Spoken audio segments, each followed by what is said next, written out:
The only way you can dominate your day is by planning it in advance, whether it's 6 o'clock the night before when you're leaving the office, or there's time every day that you'll be able to carve out for this activity, but you have to have some kind of ritual to plan your day. You've got to limit the surprises. You'll build in buffers for deal and office work, but you can't let those activities take over.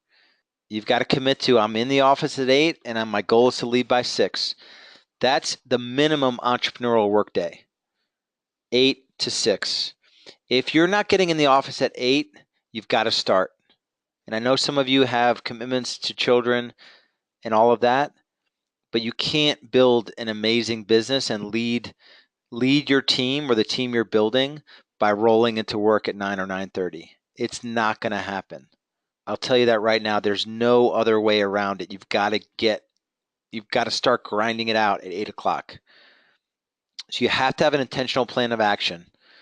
It's the only way to avoid getting caught up in reactive mode. And there's a lot of things to react to, but we're too easily swayed by what's in our email and thinking that even an offer on a property, in a lot of markets, there's low inventory. A buyer wants to put in an offer. Yeah, I mean, I could see that, right?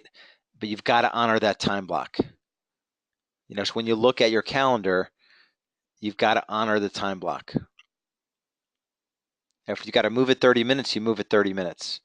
But you still honor the 90 minutes for lead gen in the morning, or whatever your lead gen times look like. And we'll get into top 6 here. But these are the top 6 things that must get done no matter what. Your prospecting, your lead follow-up, your systems work, right? The top 3 projects, we'll talk about that here in a second. Building out marketing systems, networking, going for no. What are the proactive things that you'll do in your business? Those are the things that go in the top 6. If your business and life aren't what you want, it means that you are consistently making choices that don't support your goals and dreams. So you've got to make appointments for everything. For everything. For date night. For time with your kids. But you've got to get everything like this. Could be too easy to not time block because doesn't seem like work. But you've got to time block everything.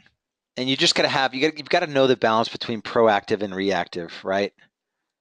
You've got to know what's going on. That you have to have buffer time for your reactive activities, but you've got to spend most of your time on proactive activities, especially in this program. Think about that.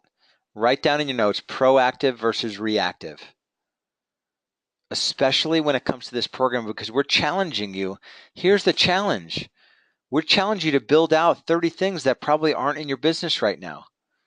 And some of these, like the buyer client acquisition system, the seller client acquisition system, some of these have multiple things that are a part of them. Database and referral marketing, this is a major one. There's probably sort of 6 subsystems in here that we'll work on. So these are major things that we're asking you to build out. And if you're not proactive, you're not going to be able to do it. Multitasking is a myth. You've got a single task, right? Single task versus multitask. Draw a line through multitask. It is a myth. And I know a lot of you are glued to your phone. You've got to commit to getting your phone out of your hands during your time blocks.